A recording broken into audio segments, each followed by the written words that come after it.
अवतार भाई प्लीज मुझे बोल देने दीजिए। अब भगवान श्री राम के बारे में क्योंकि यहाँ पर बात हुई तो मैं बता दूं कि भगवान श्री राम ने प्रमाण किस प्रकार दिया। हम सब जानते हैं कि शबरी एक दलित महिला, उनके हाथों से उनका झूठा बेर उन्होंने खाया था और खाने से पहले उन्होंने ये नहीं पूछा था कि कहीं वो अपने मासिक धर्म से तो नहीं गुजर रही। ये था प्रमाण हिंदुओं का। अब आ जाते हैं मुसलमानों पर। यहाँ पर इस्लाम गलत नहीं है।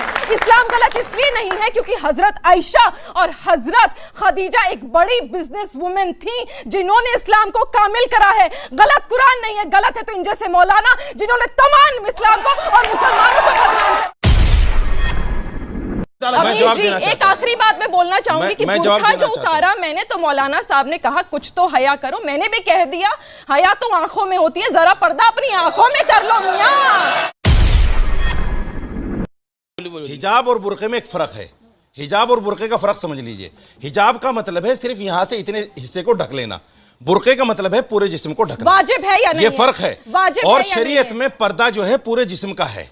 चेहरे पर वाजिब है या नहीं? सुन लीजिए आप बीच में चेहरे पर वाजिब है या नहीं? एक सवाल का जवाब आपको पता चेहरे पर वाजिब है, सीखना चाहती हूँ। वाजिब चेहरे पर वाजिब है। दिखाइए वर्ड। सिर्फ तवाफ करते हुए, सिर्फ तवाफ करते हुए। दिखाइए जनता को, कहां लिखा है अल्लाह ने कुरान में कि वाजिब है? दिखाइए, जनता सबूत मांग रही है, दिखाइए। ये पर्दा है जो आप कर रही हो, बेपर्दा होकर खड़ी हो, तो क्या बकवास कर रही हो? इस्लाम में गलत है। मैं आपसे कह रहा हूँ आप हिंदू विरोधी हैं। वकार साहब मेरा सवाल आपसे नहीं था। वकार साहब आपसे सवाल नहीं था, अपनी बारी में बोलिएगा आप। नहीं, माफी के साथ संबित पात्रा से मेरा सवाल है। संबित पात्रा से मेरा सवाल है। आपका नाम संबित पात्रा नहीं है। शांत रहिए वकार साहब। संबित आप आंसर कीजिए। खर्चा भी नहीं देते हैं। अरे वकार साहब, एक तो आपको सवाल का जवाब नहीं देना है, दूसरे से आप किसी को बोलने नहीं देना चाह रहे। क्या सड़क पर डिबेट हो रही है? आप सिखा रहे थे ना मुझे डिबेट, पहले आप सीखिए सर। आप शांत हो जाए। हिंदू बहनों से नफरत क्यों कर रही हैं? आप नहीं चाहता हूं। आप उन हिंदू बहनों की नफरत क्यों कर रही हैं? आप अपनी मोहब्बत तो इस्लाम के लिए दिखा लीजिए, मुसलमान के लिए दिखा लीजिए, अपनी मुसलमान बहनों के लिए दिखा लीजिए। अर्पिता कर रही हैं, आप तो अपनी मोहब्बत दिखाइए।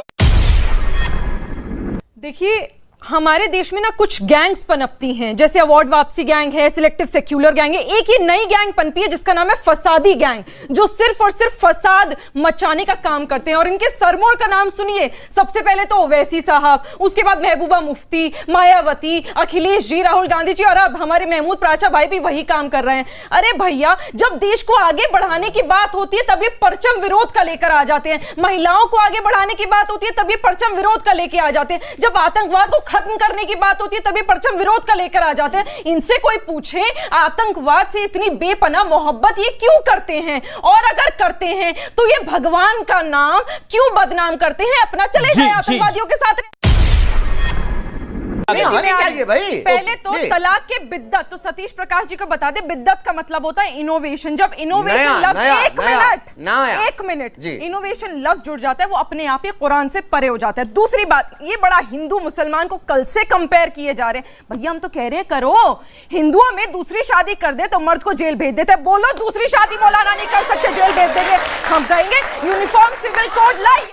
जो मेरे साथ खड़े हुए खान साहब और तमाम ऐसे जो मैं कहूंगी झूठे काजी, सच्चे काजी ऐसे नहीं करेंगे, जो झूठे काजी होते हैं, इन्होंने महिलाओं को दबा रखा है। आज मेंटेनेंस की बात करते हैं इन्होंने। एक सेकंड भाईजान, अल्फाज छोड़ो, यहाँ महिलाओं का रेप हो रहा है अल्लाह के नाम पे। तुम्हें अल्फाज की पड़ी हुई है जिंदगियों की, हमेशा गलत रहेगा। इस्लाम ने गलत बताया, इस्लाम ने उसको कहीं जाएगी।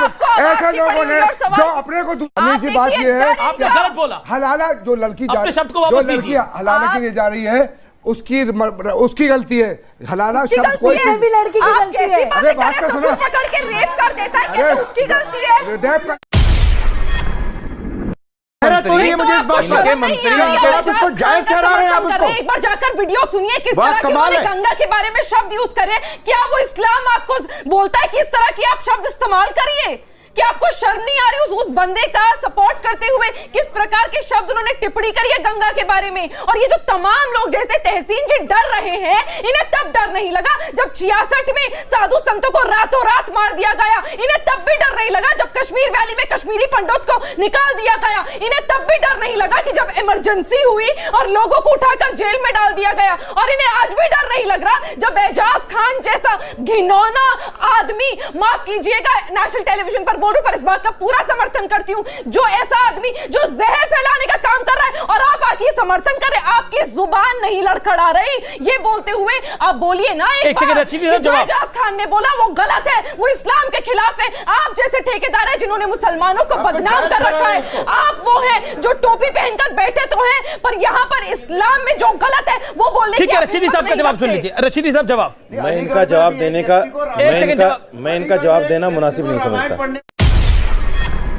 भारत तेरे टुकड़े होंगे इंशाल्लाह बोलने वालों के साथ ये समर्थन करते हैं, इनके साथ ये खड़े होते हैं, इनके साथ रैलियों में जाते हैं, 3 लाख वोटों से देखिए, और उसके बाद ये कहते हैं नेशनल बुलाया जाए। माफ कीजिएगा, जो मेरे देश के टुकड़े होने की बात करता है और दुआ करता है ना, उसको मैं एंटी नेशनल बुलाऊंगी। तो अगर ठीक है, रशीदी साहब को बोलने दीजिए ना। एक सेकंड देखिए भाई बहन कैसे चिल्ला रहे हैं साथ में मिलकर। ठीक है, लेकिन आप बहन नहीं मानते, आप बहन नहीं मानते, आप किस नजरों से देखते हैं हमें?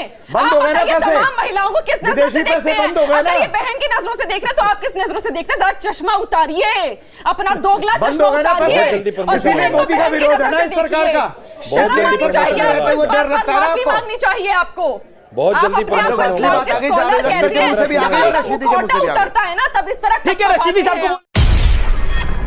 पर मेरा एक सवाल है, ये जितने लोग हैं मुखालफत करने वाले, ये कहां थे जिन्हें पाकिस्तानी मुसलमानों की आज चिंता हो रही है? जब 1992 में जैन मंदिर चौक को तोड़कर वहां पर बाबरी मस्जिद चौक का नाम दिया गया था, पाकिस्तानी मुसलमान ने करा था। ये लोग कहां थे जब 428 मंदिर वहां पर तोड़ दिए गए और आज भी जो 20 मंदिर बचे वहां पर पाकिस्तानी उसका कोई ख्याल नहीं रखते? ये कहां थे जब 1000 पुराना मंदिर वरुणा देव टेम्पल को तोड़कर वहां पर शौचालय बना दिया गया? ये लोग चुप थे ना, तो आज ये लोग जवाब दे जो मुखालफत पाकिस्तानी मुसलमानों की कर रहे। एक सेकंड निकलता भाई, ये कोई तरीका थोड़ी है। यहाँ पर अंसार भाई एक मिनट, सब जानते हैं कि यहाँ पर काल्पनिक अध्याय रचा जा रहा है और इस काल्पनिक अध्याय के पीछे बहुत बड़ा षड्यंत्र है, और षड्यंत्र सिर्फ ये है कि हिंदुस्तान को हिंदू मुसलमान में बांटकर भाईचारा खत्म करो, अमन खत्म करो, और ये विपक्ष कर रहा है। मैं डंके की चोट पर कहती हूँ, अरे भाई क्या बात कर रहे हो? विपक्ष का मतलब कैसे आ गया? निगत कैसे, विपक्ष कैसे आ गया इसमें? अपनी बात रख रही है वो। ये क्या मतलब हुआ? अमीर जी, जिसको चोट लगती है वही बाहर निकलता है, जिसको चोट लगती है वही बाहर निकलता है। हम तो कह रहे हैं मोदी जी सर्वदलीय बैठक बुलाए ना, मोदी जी सर्वदलीय बैठक बुलाए, समझा दे लोगों को, खत्म हो जाएगा। ये आपके यहाँ से सो कॉल्ड बैठे हुए ब्रिगेडियर पाकिस्तान के, इनके बारे में मैं कुछ बोलना चाहती हूँ। कुछ नहीं, सिर्फ दो चंद लाइनें हैं, ये समझ जाएंगे कि कोहनी पर टिके हुए लोग, टुकड़ों पर बिके हुए लोग करते हैं ये बरगद की बातें, छोटे से गमले में उगे हुए लोग। पाकिस्तान का वो हश्र है। अब जनाब बात कर लेते हैं, जब आपने बात करी कि हिंदुस्तान में मुसलमान को नमाज पढ़ने से भी लोग कतराते हैं और यहाँ पर काट दिया जाता है। अरे मेरे भाई, जरा हिंदुस्तान में आके देखो, हम उस देश, उस मुल्क से आते हैं जहां का राष्ट्रपति, प्रेसिडेंट मुसलमान होता है। तुम अपना एक नेता, एक मंत्री जो हिंदू हो बता दो। आपकी तरह बेटियां नहीं बेचते हम आप लोगों की तरह। आपने 3 बातें करी थी कि पाकिस्तान जो है वो न्यूक्लियर देश है। मैं बताती हूं न्यूक्लियर आपको किस में हासिल है, टेररिज्म में हासिल है। फिर आपने एक बात बोली थी कि इकोनॉमी की बात है, इकोनॉमी पे हम काम कर रहे हैं। मेरे भाई, अपने हैंडसम प्रधानमंत्री से पूछो, भैंसे बेचकर आपकी इकोनॉमी बढ़ा लेते हैं। उसके बाद आपने एक बहुत ही अच्छी और बात करी कि आप इस्लामिक मुल्क हैं, इस्लाम को बदनाम करने में मत आइए।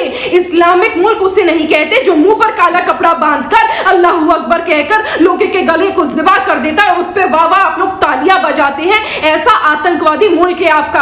आप ही लोग भूल गए, आप तो ब्रिगेडियर हैं, आपको तो खुद, आप तो डिफेंस सेक्टर से हैं। तो बताइए ना, जब पेशावर में आर्मी स्कूल में 141 से अधिक लोग तालिबानियों ने मार दिए थे, आप ही के आतंकवादियों ने मार दिए थे, उसके बाद आपने क्या करा? आपकी तो रूह तब भी नहीं कांपी जब आपके खुद के कौम के बच्चे, आपके खुद के घर के बच्चे वहां पर शहीद हो गए और आप लोगों की आंखों से एक आंसू का कतरा नहीं बहा। तो अगर हिंदुस्तानी मुसलमान की बात करते हैं तो हम इस्लाम को समझते हैं, हम आपकी तरह अल्लाहू अकबर कहकर गले नहीं काटते, हम निर्दोष को नहीं मानते, हम अल्लाह को मानते हैं। हम आप लोगों की आर्मी की तरह, हमारी आर्मी आप लोगों की आर्मी की तरह आतंकवादियों के तलवे नहीं चाटती। हम उस देश से आते हैं जहां पर हिंदू और मुसलमान एक है। बड़े गर्व के साथ कहती हूँ कि हिंदुस्तान की सरजमीन पर जब हम सजदा करते हैं ना, तो हमारे हिंदू भाई हमारे साथ खड़े होते हैं। आप लोग बलोचियों के साथ बलात्कार करते हैं, आप लोग सिख बच्चियों के साथ बलात्कार करते हैं, आप लोग हिंदू बेटियों के साथ बलात्कार करते हैं, और चीन अपने घटिया